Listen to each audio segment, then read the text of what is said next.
Épuisé par un monde dominé par des héros, des créatures et de la sorcellerie, le commandant du groupe le plus puissant, Bae, trouve enfin un moment de repos, mais il est cruellement trahi et tué par l'un de ses propres alliés. Ce dernier révèle que tout faisait partie d'un jeu pervers orchestré par une entité autoproclamée divinité. Cependant, au dernier moment, le monarque démoniaque qu'il avait vaincu lui offre une nouvelle chance, un retour dans le passé. Maintenant, Bae est de retour avant d'avoir acquis ses pouvoirs, consumé par une haine qui transcende le temps et l'espace. Son objectif, démasquer la conspiration qui a conduit à sa mort, protéger ses proches, si possible, anéantir le dieu qui se moque de lui depuis les hauteurs. Ce monde était devenu un chaos de cavernes démoniaques et de créatures infernales. La magie avait émergé, et avec elle, les gens avaient commencé à manifester des capacités uniques, se transformant en despertados, réveillés. Au sommet de tout cela se trouvait le Nucleo Sagrado, Cœur Sacré, connu comme le groupe de despertados les plus forts. À cette époque, cela faisait une décennie qu'il dirigeait le groupe. Sa mission consistait à éliminer les cavernes démoniaques au nom de la plus haute autorité, celle que l'on appelait Dieu. Il se rendit au Nucleo Sagrado et lança l'opération. Cette caverne représentait leur 100e cible de haut niveau. Lingu, l'assassin éclair de niveau L, confirma les ordres d'un geste. La mission avait une classification de purge de niveau L, indiquant un danger extrême, sans marge d'erreur. Aning, le glacial, ouvrit la voie, avançant assez rapidement pour créer des résidus visuels et exterminer tous les démons qui tentèrent de l'arrêter. Une fois la mission accomplie, une courte période de détente les attendait. Lucian, également classé au même niveau, activa le conducteur stellaire, Stellar Conductor. Il invoqua la chute stellaire, un champ gravitationnel qui, amplifié par le pouvoir de I, augmenta sa force de 200% et sa vitesse de 5%.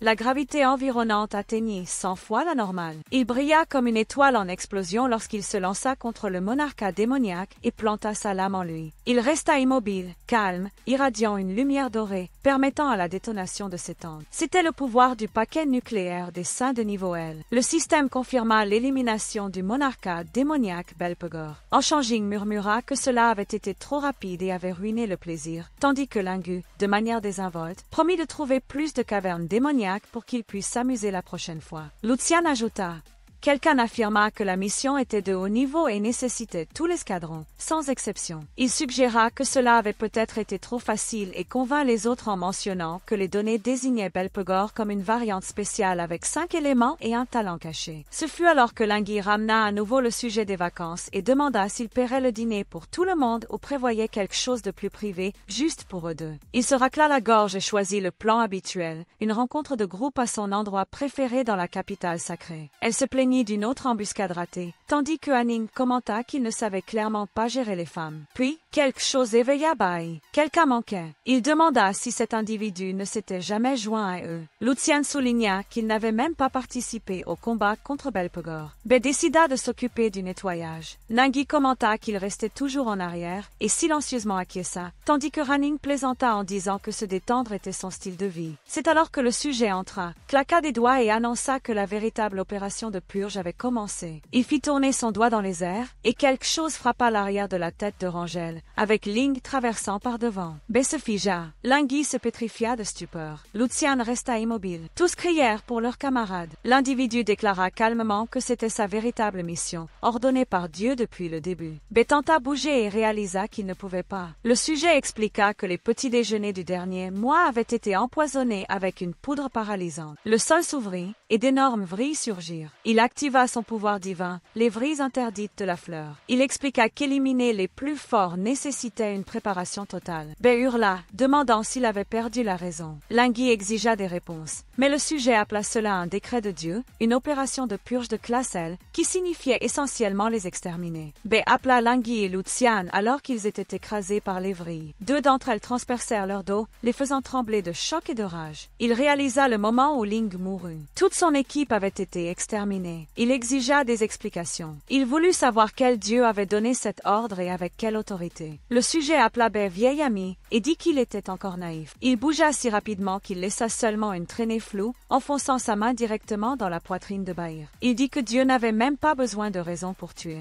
Avec ses mains plongées dans le sang à l'intérieur de son corps, Bae rétorqua en demandant s'ils n'étaient pas compagnons, pratiquement une famille après 10 ans ensemble. Le sujet se moqua de cette idée, révélant que tout faisait partie d'un jeu stratégique à long terme de Dieu, où il n'était que des pions. Bae s'effondra, vomissant du sang. Le sujet admit qu'il avait faim pendant des années simplement pour gagner leur confiance et que ce rôle lui donnait également la nausée. Il asséna un coup final à la tête de Bae pour en finir une bonne fois pour toutes. Et il déclara qu'en date du 22 mai de l'an 125, tous les membres avaient été confirmés morts. Concluant officiellement l'opération de purge de classe L, il dit que c'était enfin l'heure des vacances. Les yeux de Bae restèrent ouverts, le sang coulant de son front, son corps tremblant de douleur. Soudain, Belphegor apparut, offrant un accord. Bae se retrouva enchaîné dans une obscurité totale. Belphegor apparut, le salua et complimenta son apparence. Bae, horrifié, demanda s'il était vraiment Belphegor et s'il était encore en vie. Le démon confirma, affirmant qu'un roi démoniaque de classe SS ne succomberait pas si facilement. C'était son domaine de l'âme, et le royaume n'était lié à son essence. Belphegor dit que c'était l'heure des affaires. Comme il partageait une haine commune, il offrit sa capacité cachée, rétrogression vitale. Il pouvait renvoyer Bae dans le passé et lui donner une chance de tout réécrire. Il demanda s'il était intéressé. Bae hésita,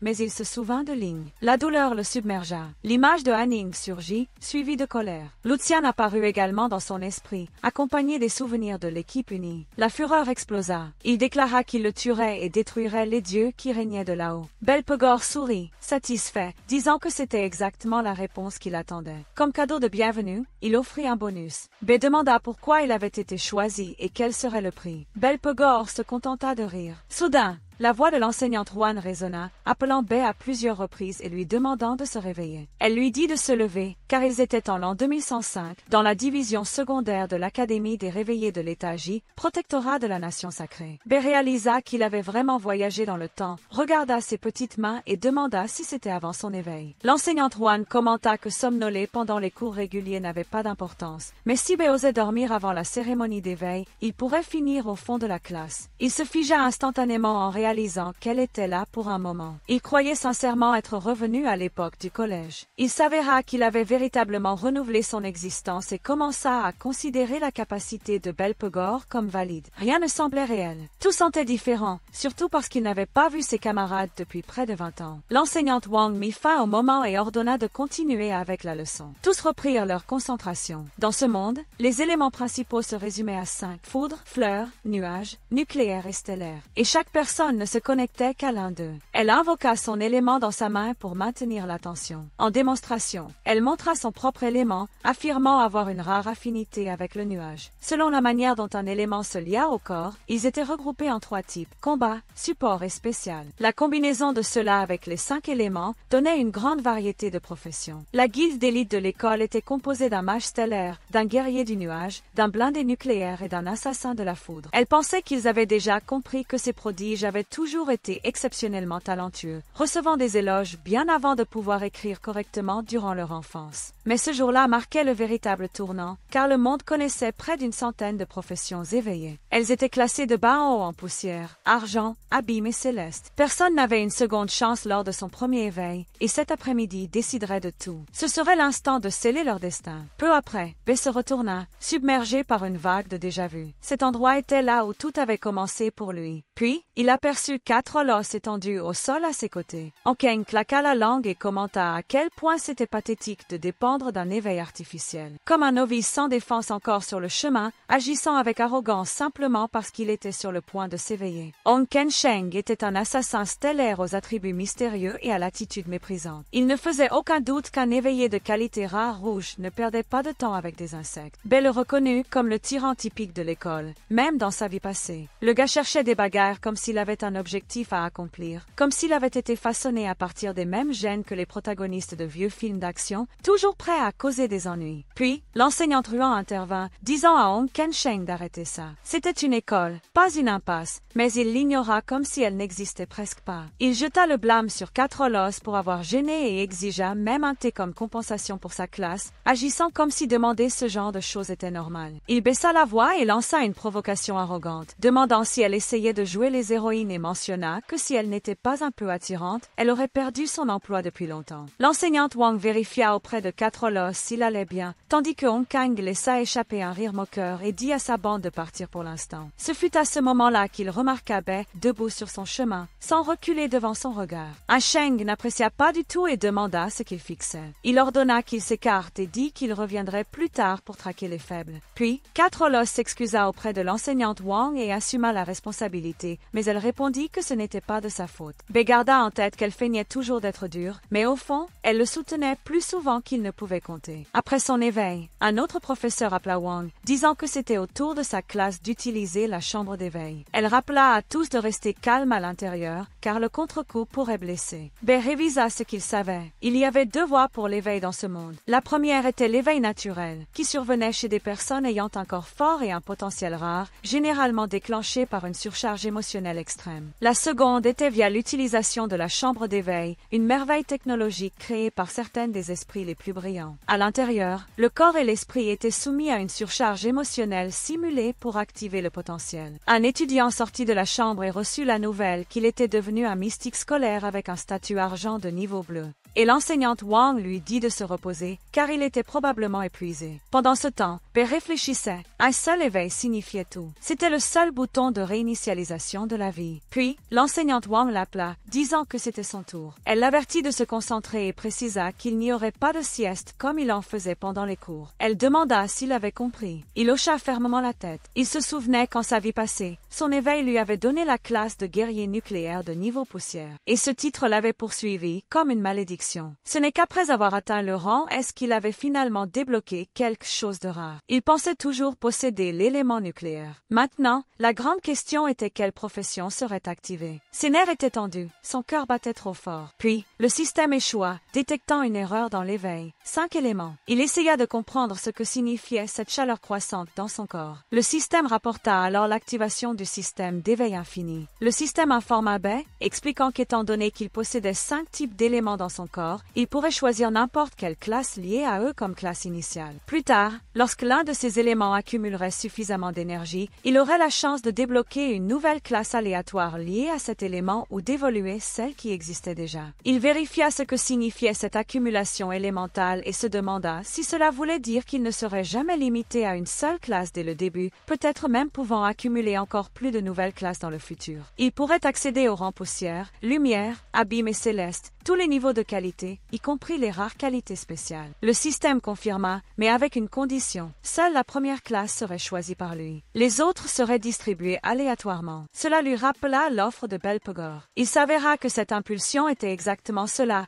l'habileté d'éveiller infiniment. Le système émit un dernier avertissement. Après avoir choisi la première classe, tous les jauges élémentales seraient réinitialisées. Il fallait donc choisir avec soin. À l'extérieur, un étudiant demanda pourquoi Bai mettait tant de temps. Un autre commenta qu'il était enfin sorti. L'enseignante Wang demanda quelle classe il avait obtenue. Bai s'excusa et dit qu'il l'avait probablement déçu. Il s'était éveillé comme guerrier nucléaire de qualité verte, le niveau le plus bas. Elle assimila l'information et hocha la tête. Toutefois, elle lui dit de ne pas trop s'inquiéter, car de nombreuses personnes incroyables avaient commencé avec une qualité verte et il ne devait pas perdre espoir, car ce monde ne le trahirait pas. Il répondit qu'il n'avait pas besoin de mots d'encouragement, mais elle nota qu'il se sentait clairement terrible, suggéra qu'il se repose et demanda s'il était fatigué par l'éveil. Alors, on éclata de rire, disant que c'était une comédie. Le dur travail changerait tout. Oui, puisque ce monde n'abandonnerait personne. Bai pensa que l'enseignante Ruan était généralement perspicace, elle savait la vérité. Le niveau poussière signifiait être un raté. Peu importe combien on s'efforçait, c'est ainsi que cela fonctionnait, avec Dieu choisissant ses favoris et le reste étant laissé pour compte et ridiculisé. En entendant Dieu mentionné, la colère de Bai dépassa les limites. L'enseignante Wang exigea de savoir ce que Hong faisait là encore, et il rétorqua, disant qu'évidemment, il était sûr qu'elle le savait aussi.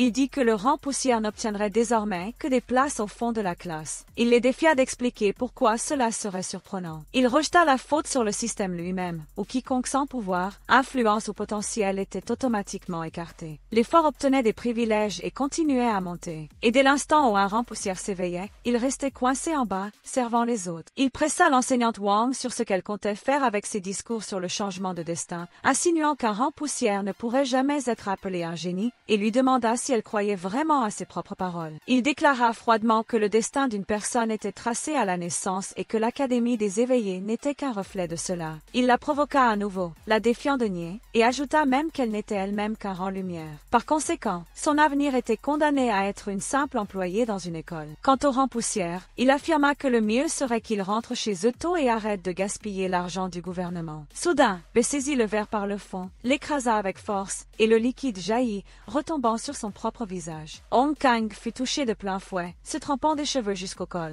Il jura et exigea de savoir ce que B essayait de faire. B ignora, disant qu'il n'aimait pas entendre sa voix. Hong se moqua et lança un autre insulte. Il libéra une onde d'énergie, avançant directement contre lui avec un large coup. L'enseignante Wang gémit intérieurement en voyant qu'il utilisait l'épine stellaire, l'un de ses coups tapacs sans grave-l'œil pour débutant de l'arbre de compétences de l'assassin stellaire qui augmentait la puissance. On commenta que Belle avait bien cherché, mais ne cligna même pas des yeux, dégainant déjà son épée avec une totale aisance et activant son habileté de blocage. On recula, secoué par le choc. Son corps se figea lorsque la force de Belle le poussa réellement en arrière. B continua avec une parade. Son visage resta impassible. Avec un calme total, il avança avec ses lames et renversa Hong, l'écrasant contre le sol. Les gens autour s'approchèrent, formant un cercle alors que Hong tombait violemment. Il cracha du sang. Son expression se tordit d'incrédulité. Il fixa B, qui n'avait pas une seule égratignure et semblait totalement détendu, son épée abaissée. Cela n'avait aucun sens. Quelqu'un à proximité murmura ce qui s'était passé, tandis qu'un autre demanda comment B avait posé son épée sur son épaule. On commenta qu'il avait lui-même choisi cette classe, un guerrier nucléaire équipé d'une épée de lumière qui augmentait l'attaque et l'esquive de 20%. Il ajouta que cela lui semblait tout simplement naturel. On força un rire sec et dit que c'était juste un coup de chance. Il rappela à tous qu'il était un rang abîme, rien comparé à l'ordure devant lui, mais l'enseignante Ruan en douta, qualifiant cela de bêtise à voix basse. Ce qu'elle avait vu n'était pas de la chance, mais une parade, une manœuvre exclusive de la classe guerrier d'élite. L'exécuter signifiait intercepter une attaque au moment exact du contact, dans une fenêtre de réaction presque impossible de 0,09 secondes, renvoyant toute la force physique. Avec un timing parfait, le mouvement pouvait annuler 100% du coup reçu, et une seconde activation dans le même cadre pouvait renvoyer tout le dégât.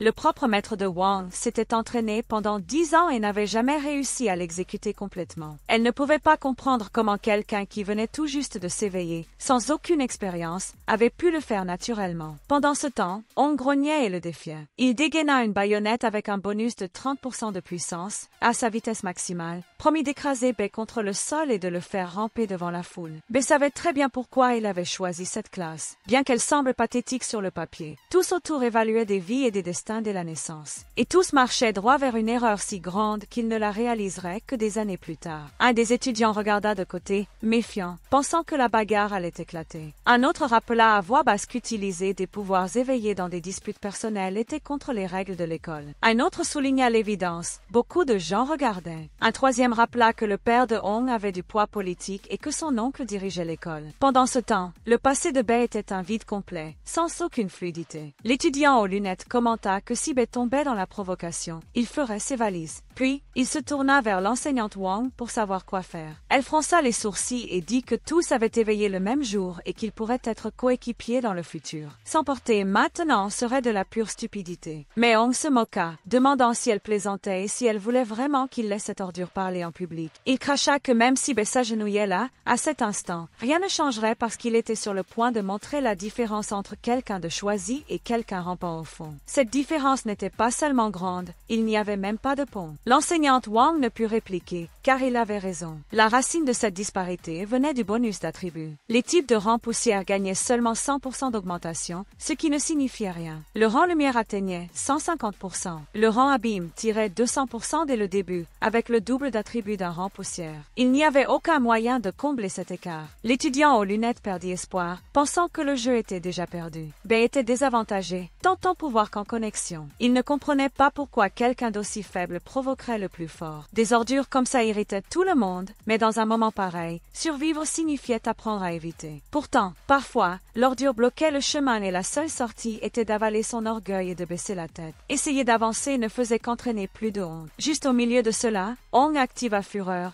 gagnant 32% de force, 20% en critique et 15% en vol de vie. L'enseignante Wang avertit B de faire attention, inquiète qu'il tente de parer à nouveau, car cela drainait beaucoup d'endurance et maintenant l'attaque de Hong était encore plus forte et rapide. Il n'y avait aucun aucun moyen de parer cela. On sourit en disant que Ben ne pourrait pas esquiver, mais Ben ne voyait aucune raison d'esquiver. Il activa rapidité, augmentant sa vitesse de 50%, comptant sur sa réaction et son exécution. Ensuite, il enchaîna avec un flash blank. On se figea, essayant de comprendre quand Ben était apparu derrière lui. Puis, sa gorge explosa de douleur. Du sang jaillit de sa bouche. Il tomba au sol, agonisant, tandis que des étudiants proches étouffaient des ricanements. Pour Ben, l'ordure devait rester à sa place. Un étudiant cligna des yeux et demanda si quelqu'un d'autre avait vu ce qui s'était passé, tandis qu'un autre disait qu'on semblait simplement être tombé tout seul. L'autre tenta de comprendre. Peut-être qu'il avait glissé.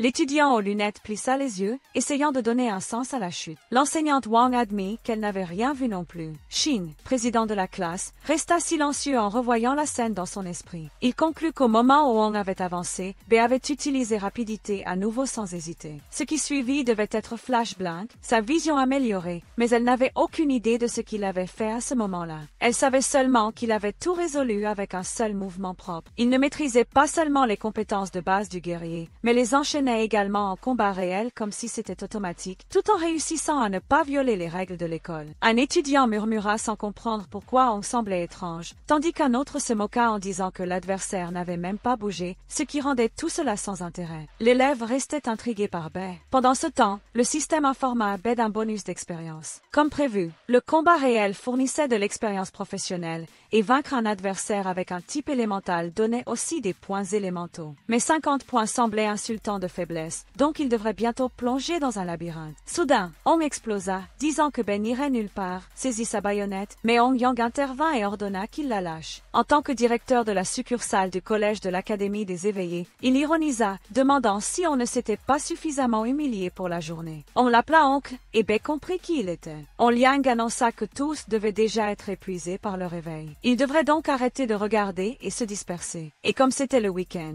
tous pouvaient rentrer chez eux et se reposer, car ils devaient partager leur profession réveillée avec leur famille. Soudain, l'esprit de Bei se figea, et on le lança un regard sévère vers lui. Il demanda s'il n'avait pas été informé de la règle de l'école contre les combats, mais Bei était encore bloqué sur le fait d'avoir renouvelé son existence et sur le fait que cela ne l'avait même pas marqué maintenant qu'il était retourné 20 ans dans le passé. Cela signifiait que tout le monde était encore en vie et que quelque chose de différent s'était produit. Le jour de son éveil, le 22 mai, il s'automaudissait d'avoir oublié cela. C'était la seule chose qui comptait vraiment. On le fut irrité d'être ignoré, demanda à l'enseignante Wang de contrôler son élève et dit qu'il laisserait passer cette fois sans insister davantage. Elle s'excusa immédiatement. Peu après, Hong fut traîné dans le bureau de Hong Li. Grommelant, il jura qu'il n'aurait pas perdu si ce garçon n'avait pas eu de la chance, mais Hong Li rétorqua, qualifiant cela de bêtise. Il répliqua en demandant si Hong avait même réalisé ce que le garçon avait fait au moment où il avait avancé. Ce mouvement était flash blank, une technique de très haut niveau. Plus que cela, juste avant de cligner, dans cet instant bref avant l'impact, il avait identifié le point le plus faible de tout le corps de son adversaire et frappé avec assez de force pour démanteler complètement la combinaison. Tout cela uniquement avec des compétences de base de guerrier. Même avec 15 ans d'expérience sur le champ de bataille, Hong Li n'était pas sûr de pouvoir exécuter cela avec une telle perfection. Regardez, ce combat ressemblait à voir un joueur professionnel détruire un étudiant débutant avec un personnage standard. Alors non, ce garçon n'était absolument pas commun. Dans un autre endroit, Bei courait vers chez lui comme s'il était en feu. S'il y avait quelque chose dans sa seconde vie qu'il devait absolument faire au-delà de la vengeance, c'était cela.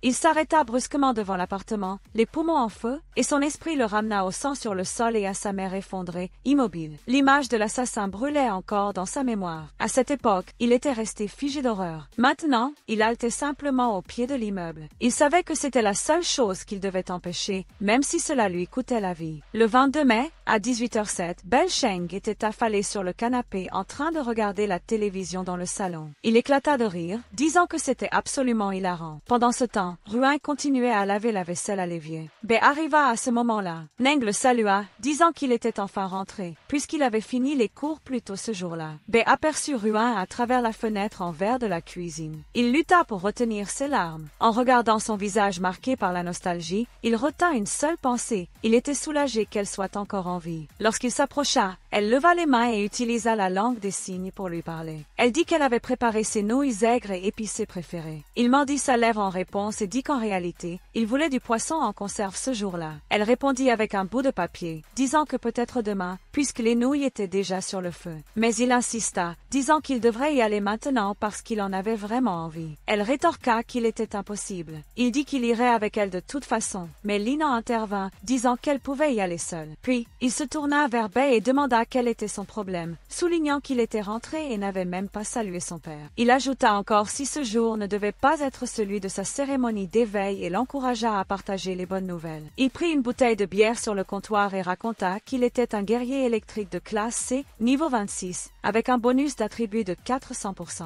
Il dit aussi qu'il avait fini le travail plus tôt, juste pour rentrer à la maison et célébrer. Mais Bay coupa court, disant qu'il n'avait pas éveillé, que tout avait mal tourné ce jour-là, car l'éveil avait pris trop de temps et ils avaient raté le bon moment. Liang répliqua, demandant pourquoi il était rentré plus tôt, puis commenta ensuite que même le fils du voisin avait obtenu une classe de niveau lumière et qu'ils pouvaient tous les deux être considérés comme des ordures. Il rappela qu'au minimum, on attendait une classe de rang abîme. Il insista encore qu'à son époque, il avait éveillé comme classe abîme sans absolument rien. Et il rappela qu'il avait travaillé jusqu'à l'épuisement pour subvenir à ses besoins, investissant tout en lui. Il exigea à nouveau que Bay parle, demandant quelle était sa classe. Son énergie oppressait Bay avec un poids écrasant. Bay murmura qu'il n'avait pas éveillé. Leng Xeng brisa la bouteille de bière sur sa tête. Il cria qu'il n'était qu'un rang-poussière. Il hurla que Bay était allé à l'école comme un bon petit, seulement pour éveiller comme un inutile rang-poussière, demandant s'il faisait cela exprès juste pour l'humilier. Bay se rappela que cet homme, en plus d'être un éveillé et son père, était aussi un brute sans contrôle de son tempérament. Tant de temps s'était écoulé qu'il avait presque effacé de son esprit ce qui s'était passé le 22 mai de sa vie passée. Après avoir été marqué comme rang-poussière, la honte avait envahi la maison et explosé en une dispute. Sa mère s'était mise entre eux, comme toujours. À cette époque, Bay était faible et trop lâche pour réagir. Lan Sheng l'avait frappé pendant une heure entière pour évacuer sa colère. Ce jour-là, ses jambes s'étaient brisées et un violent coup à la tête avait affecté son esprit. Bay, couvert de sang, avait pleuré sans s'arrêter. Maintenant, dans le présent, il était effondré au sol, trempé d'alcool. Il se rappela qu'il avait éveillé pour le moment seulement comme un guerrier nucléaire de classe E et qu'il avait choisi cette classe pour ses qualités uniques.